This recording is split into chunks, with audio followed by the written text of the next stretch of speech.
On the outskirts of a small village, where the dusty roads mixed with the smell of wheat fields, there lived a humble young man named Caleb, a boy with a simple, transparent heart. His only companion was Oak, a gentle donkey he had raised since it was a little foal, after his father died in an accident along with Oak's mother. From that moment on, the young man and the donkey learned to live depending only on each other. The small piece of land where they lived was tiny, but Caleb cared for it with love. He had simple gardens, modest crops, and just enough to survive. Yet there was never a day without food at home, not because of riches, but because of hard work and gratitude. At night, when silence wrapped their little plot of land, Caleb and Oak would sit in the small yard of their humble home and look up at the starry sky. Caleb would lift his eyes and say quietly, "Thank you, God, for the little we have, because in this little we never lack what we need. And thank you also for Oak, my faithful friend, who walks with me even on the hardest days." Then Oak, as if he understood every word, would let out a soft bray that sounded almost like an amen, faithful and sincere. Every morning, people could see Caleb walking beside Oak along the dusty path that led to the village, with bags full of fresh vegetables, corn, and greens they had harvested with effort from their small plot. People on the road smiled when they saw them passing by, because that scene wasn't just part of the village's daily routine. It was a reminder that simple, pure goodness still existed. And when Caleb arrived at the central square, people would say, "Look, here comes Caleb with his donkey Oak. That young man truly loves that animal. He never mistreats him. May God bless them both." And it was true. Caleb and Oak had a noble heart and a spirit of generosity that made them stand out. If an old man had trouble carrying firewood from the forest, Caleb would drop whatever he was doing, and Oak would walk over, ears twitching, happy to help. Between the two of them, they could carry loads that would have been too heavy for others. If a mother walked with her small children and the road became long or steep, Caleb would smile and say, "Come on, let the children climb on Oak's back. He'll be glad to carry them."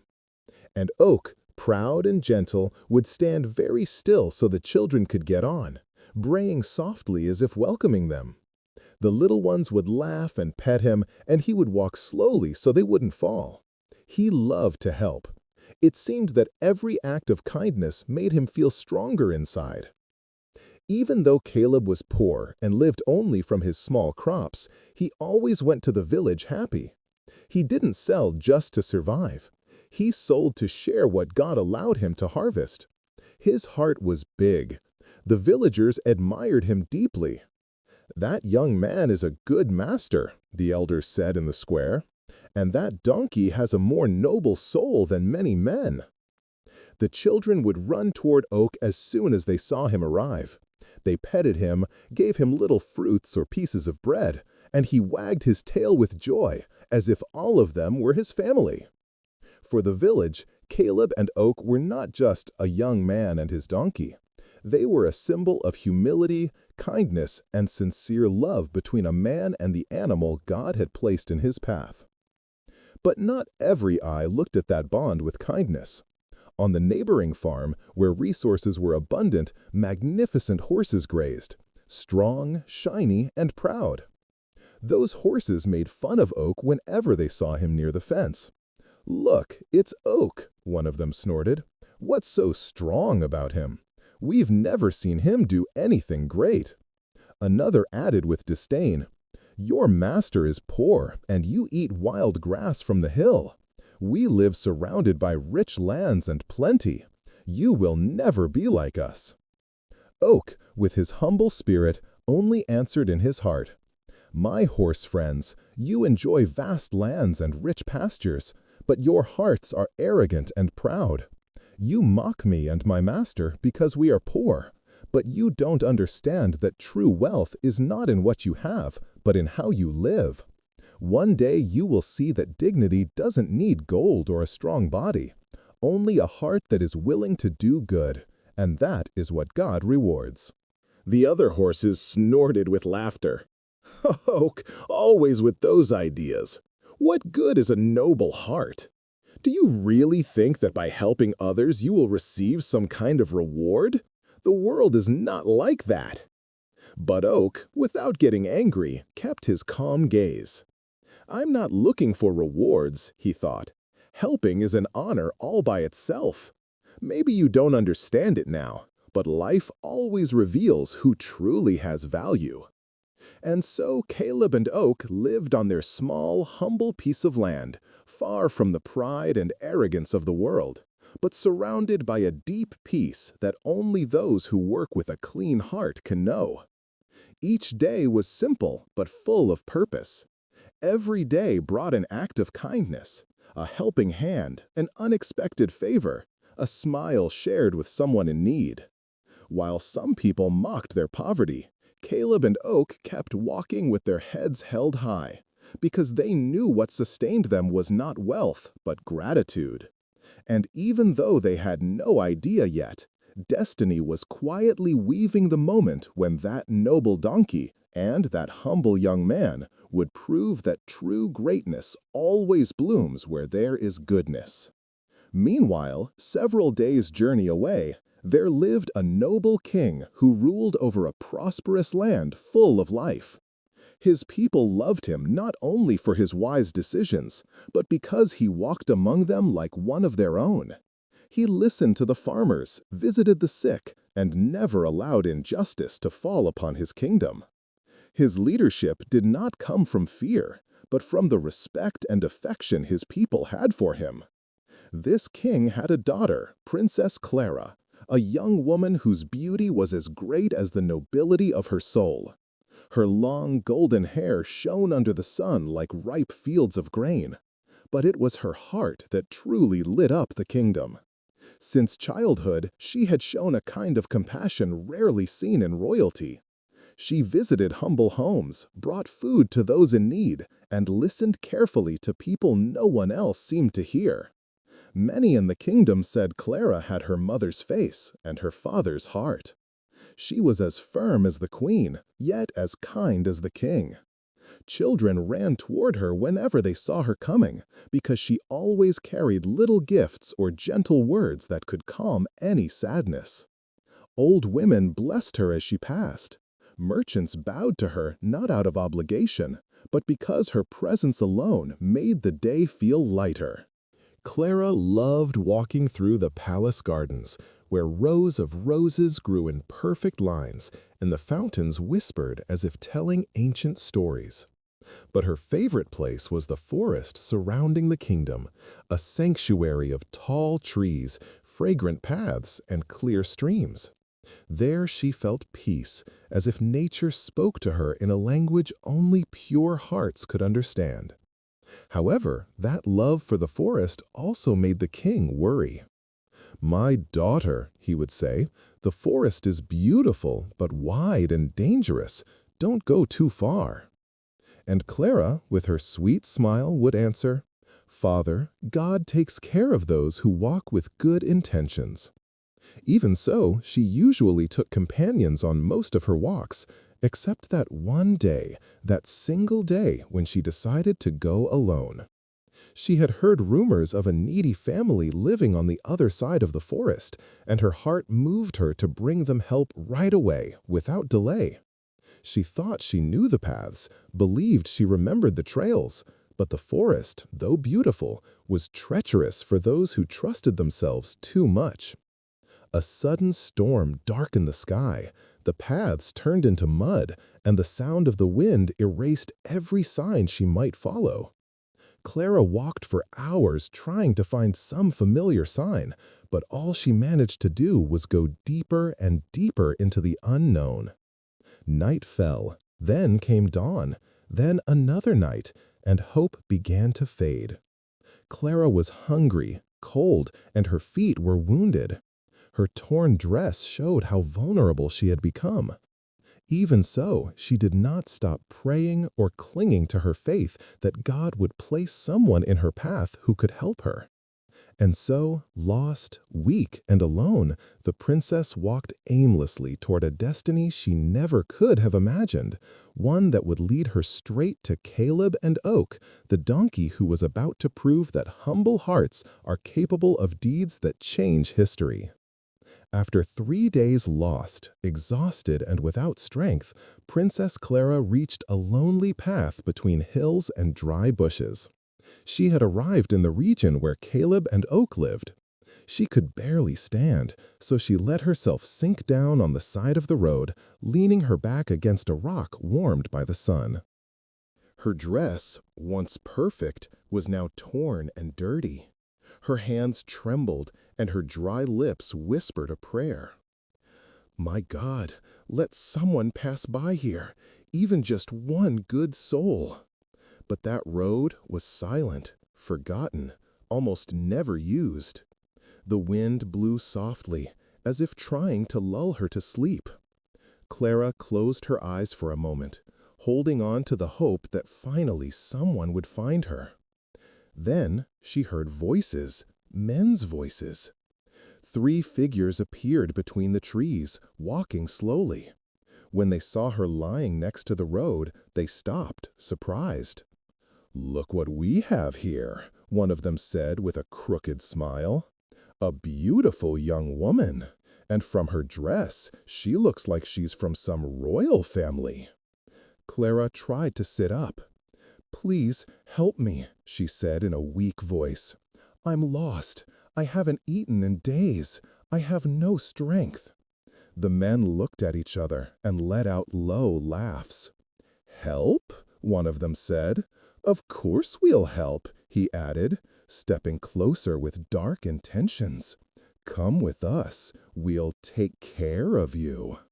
Their eyes did not hide what they really wanted. They wanted to take advantage of her helplessness. Another man reached his hand toward her. Clara, weak and shaking, tried to move back as best she could, feeling her heart pounding in her chest. "Please, don't hurt me," she begged, her voice breaking. The 3 men exchanged looks and laughed cruelly. "It's been a long time since we've been close to a woman," one said. "And this one looks like royalty. Look at that dress," added another, licking his lips. Clara tried to run, but her legs would not respond. "Please," she repeated, almost without a voice. The men began to surround her, ready to take advantage of her defenseless state. But just as one of them grabbed her arm, a loud bray echoed along the road. The men spun around, startled. What was that? That day, just as on some others, Oak had slipped away from Caleb to explore a little. He was walking down the same path where the princess lay, but this time it wasn't a coincidence. It was as if God himself had guided him exactly to where the princess needed him. Oak stopped in his tracks when he heard strained cries from the bushes, voices full of fear and something dark. His ears twitched, catching every sound. Driven by that special sensitivity he had always had, he moved carefully toward the shrubs. When he finally pushed his head through the branches, the scene appeared before him, and his noble heart understood everything in an instant. Oak stepped out from the bushes, trotting with determination. Without thinking twice, he charged at the men. "Watch out! That donkey's crazy!" shouted one of them as Oak bit his arm. The second man tried to hit him, but Oak kicked out with such strength that he knocked the man to the ground. The third turned to run, tripped, and Oak chased him, biting at him until he was forced to flee into the trees. "Let's get out of here! That donkey's going to kill us!" they screamed as they ran away in panic. When the men disappeared, Oak slowly returned to Clara. He walked up to her gently, lowered his head, and touched her softly with his forehead, as if to say, "You're safe now." Clara, with tears in her eyes, stroked his face. "Oh, sweet donkey, thank you for saving my life." Oak gave a low, soft bray, as if he understood her gratitude. Then, with a tender gesture, he lowered himself down, offering her his back. "Do you want me to climb on?" Clara whispered. With great effort, the princess climbed onto his back. Oak stood up carefully and began to walk toward home. Meanwhile, Caleb was working as usual, but he was starting to worry. "Where has Oak gone this time?" he murmured, taking his walking stick to go look for him. Just as he was about to leave, he heard a familiar bray coming from the road. Caleb looked up and froze. Oak was walking toward him, with a very weak young woman on his back. "Who is this young lady? Dear God, she's really weak." Oak brayed as if trying to explain everything at once. Caleb understood him, just as he always did. "Come on, my friend, let's get inside quickly." And so, without knowing it yet, the lives of Caleb, Oak, and Princess Clara were about to become deeply intertwined in a way that would change all their destinies. While this was happening, back in the region ruled by the king, the palace was living days of anguish. The king, a noble and just man, rode tirelessly through every corner of his kingdom, searching for his missing daughter. The guards combed paths, forests, and villages, but no one had any news of Princess Clara. Desperate, the king offered a great reward to anyone who found her, not because of her position, but because of the deep love he had for her. However, his men still had not reached the humble region where Caleb and Oak lived, a place so simple and far away that it barely appeared on the kingdom's maps. Far away, the three evil men were burning with rage. "That stupid donkey ruined everything," spat one of them, still aching from the bites. "He'll pay for this, and so will that girl," said another, his eyes cold. "We'll go back for her and take her away." "And that donkey," added the third, "we'll take his life." Determined to finish what they had started, one of them went ahead to investigate. He reached the small village where everyone knew Oak. The villagers, innocent and without suspicion, told him where the donkey lived and that he belonged to a poor but kind-hearted young man named Caleb. With that information, the man rejoined his companions. "Now we know where they are," he said. "Perfect," replied the leader. "We'll go in when the young man and that animal leave the house. The princess will be ours. She belongs to us." While the king searched desperately for his daughter and the wicked men wove their cruel plan, in the humble little house of Caleb and Oak, they cared for Princess Clara with devotion. The young woman, still weak and traumatized, was treated with a kindness she never imagined she would find so far from her royal home. Caleb prepared hot soup for her, changed her bandages, and brought her cool water to drink. Oak stayed by the door, watching like a guard. For 3 days, Caleb and Oak cared for her with genuine love, not knowing that outside, danger was growing and the destiny of the entire kingdom was about to change forever. Clara was now able to stand more firmly. After 3 days of care, color was returning to her face.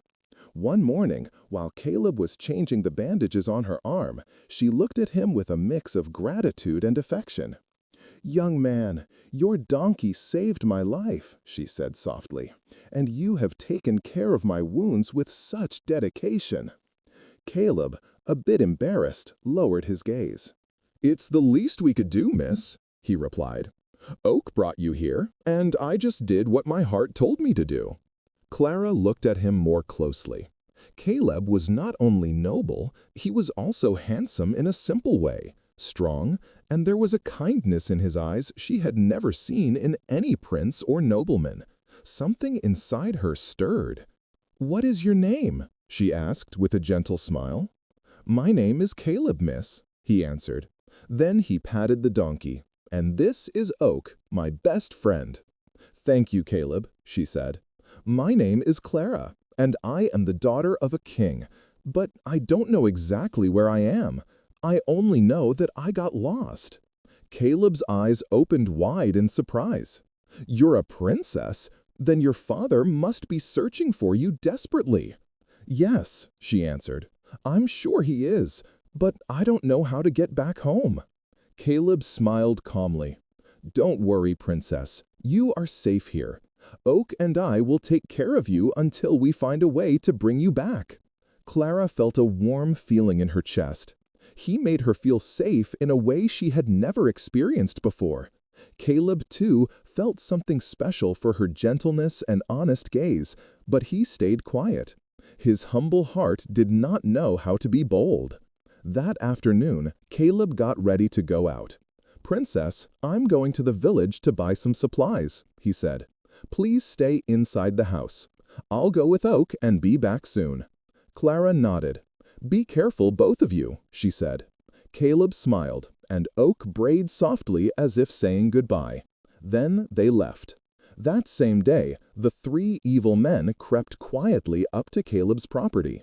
The princess, feeling better, stepped outside for a moment to get some fresh air, not imagining the danger hiding in the bushes. Look, whispered one of the men. There's the princess. The three of them entered the property with twisted smiles. Hello, princess. This time you won't escape, they said. That silly donkey isn't here to save you now. Clara stepped back, shaking. Please don't hurt me. Be quiet, one of them shouted, moving toward her. But before they could touch her, a familiar sound thundered down the road. Caleb and Oak had heard the cries. Oak, the princess is in danger, Caleb shouted. Oak brayed with fury and ran like an arrow, with his master holding on to his back. Caleb jumped down, gripping a strong stick in his hands. When they reached the house, everything exploded into action. Oak threw himself at the first man, biting his leg with surprising force. The man screamed and fell to the ground. Caleb faced the second one, hitting him with the stick to push him away from Clara. The third tried to grab the princess, but Oak kicked him so hard that he fell flat on his back. At that moment, some villagers happened to be walking along the road and saw what was happening. They watched the scene unfold. A young man and his donkey fighting to protect a helpless woman. Defeated by Caleb and Oak, the men started to run. Let's get out of here, one of them shouted. That donkey and that young man are too strong. The three of them fled, hurt and humiliated, and never came back. The villagers looked at the scene with admiration. That young man and his donkey are truly brave, they said. They saved that young lady. May God bless them. Clara, still trembling but safe, hugged Oak around his neck and then looked at Caleb with eyes full of gratitude and something deeper. That day, the story of Caleb and Oak spread throughout the village. Neighbors whispered in the streets, amazed by the courage of the young man and his donkey. Many said they had never seen such a noble heart in either a person or an animal. That night, in the soft dirt yard behind the humble little house, the three of them sat under a tree. The moon lit the place with a quiet, gentle light. Clara looked at Caleb with a tenderness she could no longer hide. Caleb, she said softly, you are a very brave young man, and your donkey is brave too. Caleb lowered his gaze, blushing at such praise. Princess, I only did what I had to do, he answered, his voice trembling a little. At that moment, as if he understood what was growing between them, Oak gave a quiet little bray and looked at them both with shining eyes. Clara laughed softly. Caleb laughed too. In that warm silence, something more than gratitude was born between them. A pure, sincere love began to grow. The next morning, with the princess already recovered, Caleb and Oak got ready to take her back to her kingdom. They packed a few simple supplies, and Clara climbed onto Oak's back. He walked forward proudly, as if he knew he was carrying a treasure. They walked for 3 days, crossing fields, hills, and rivers. Along the way, Clara and Caleb talked as if they had known each other forever. Oak walked happily, listening to their laughter. Finally, they saw the towers of the royal castle in the distance. When they entered the nearby village, people were amazed. "Look, it's the princess," a woman shouted, "and she's riding on a donkey." "Long live the princess who has returned," the people cried. A man ran to the castle. "Your Majesty, your daughter has been found," he said. "She is coming with a young man and a donkey." The king, who hadn't slept properly in days, felt immense relief. He climbed on his horse with his guards and rode as fast as he could toward the village. When he arrived and saw Clara, he ran to her and hugged her with tears in his eyes. "My daughter, I thought I had lost you forever, but you're here. Thank you, my God." Then he noticed the young man standing behind her and the donkey looking at her like a protector. "And who is this young man and this noble animal?" the king asked. Clara spoke with deep softness. "Father, they saved my life. They protected me from evil men, they cared for me, and they gave me a home when I needed it the most." The king walked up to the young man. "What is your name, son?" "Your Majesty, my name is Caleb, and this is my loyal friend Oak," he replied. The king looked at him with sincere respect. "Young man, I am eternally grateful to you. There is no way I can truly repay what you have done for my daughter." He turned to Oak. "And you, noble creature, deserve a place of honor in my lands." Then, moved by gratitude, and seeing how his daughter looked at the young man, the king made a decision. "Caleb, from this day on, you will have lands of your own, fertile, wide lands, so that you and Oak can live with dignity. And if my daughter desires it," he said, looking at Clara, whose eyes already said everything, "you have my blessing to join your life to hers." Clara gently squeezed Caleb's hand. He looked at her surprised, but his heart already knew the answer. And so it was that Caleb, Princess Clara, and Oak lived happily on those lands, building a home where love, humility, and gratitude were worth more than any riches. Caleb never stopped visiting his old village with Oak. He brought gifts, greeted the elders, and let the children run to hug and pet the noble donkey who brayed joyfully every time he returned to the place where he had grown up. Because in the end, true nobility is not found in palaces, but in hearts that are willing to do good. My friends, if this story touched your heart, share what lesson it left you, and tell us from which country you are listening. Give it a like, share it, and subscribe to the channel. And don't forget, there are more stories waiting for you on your screen. Thank you very much. See you in the next one.